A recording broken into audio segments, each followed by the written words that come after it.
Hello बच्चों, let's see this question. The enzymes required to obtain wall-free or naked protoplasts are. तो naked protoplast जो है उसे कहा जाता है प्रोटोप्लाज प्रोटोप्लास्ट या प्रोटोप्लाज्म जो है जनरली कह दिया जाता है। तो ये प्रोटोप्लास्ट है, प्रोटोप्लाज्म जो है उस या ये जो है इनमें सेल वॉल नहीं पाई जाती। इनमें क्या होती है, सेल वॉल जिनमें नहीं होंगी उन सेल्स को जो है प्रोटोप्लास्ट कहा जाता है। तो इनकी सेल वॉल जो है वो एंजाइमेटिकली रिमूव कर दी जाती है, सेल वॉल रिमूव होती है इनकी।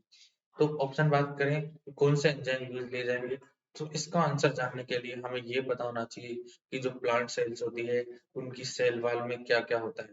तो प्लांट की सेल वॉल जो है वो किसकी बनी होती है, मेनली उसमें सेल्यूलोज पाया जाता है। इसके अलावा जो है उसमें और क्या होते हैं, हेमीसेल्यूलोज होता है, हेमिसेल्यूलोज होता है।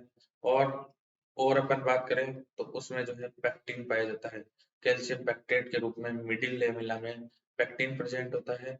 अब अगर सेल वॉल को हटाना है तो सेलुलोज को डिग्रेड करने वाले, हेमिसेल्यूलोज को डिग्रेड करने वाले और पेक्टिन को डिग्रेड करने वाले एंजाइम डालने पड़ेंगे, तब जाकर ही सेल वॉल डिग्रेड हो पाएगी, अदरवाइज नहीं हो पाएगी।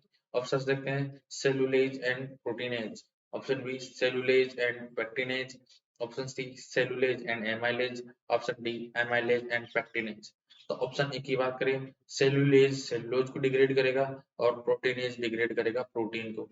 तो चूंकि प्लांट सेल में जो है सेलुलोज के साथ साथ जो है हेमिसेलुलोज है, इस सेलुलेज सेलुलोज और हेमिसेलुलोज दोनों को डिग्रेड कर देगा, बट पेक्टिन डिग्रेड नहीं हो पाएगा। और पेक्टिन डिग्रेड नहीं हो पाएगा तो सेल वॉल रिमूव नहीं हो पाएगी। प्रोटीन जो है इन प्लांट की सेल वॉल में नहीं होती है, तो प्रोटीनेज का कोई काम नहीं होता है। ऑप्शन बी की बात करें, सेलुलेज एंड पेक्टिनेज, तो सेलुलोज सेलुलेज जो है वो सेलुलोज और हेमिसेलुलोज को डिग्रेड करेगा। इसके अलावा जो है पेक्टिनेज जो है वो पेक्टिन को डिग्रेड करने वाला एंजाइम होता है। इस तरह बी कॉम्बिनेशन में सही आंसर लिखा हुआ है। ऑप्शन सी की बात करें, सेलुलेज एंड एमाइलेज, तो सेलुलेज सेलुलोज को डिग्रेड कर देगा, बट एमाइलेज जो है वो किसको डिग्रेड करता है, सिंपल शुगर जो होती है। एमाइलेज जनरली हमारी माउथ कैविटी में होता है और स्टार्च जो है उसको डिग्रेड करता है, और स्टार्च भी एक तरह का कार्बोहाइड्रेट ही है। तो एमाइलेज पेक्टिन को डिग्रेड नहीं कर पाएगा।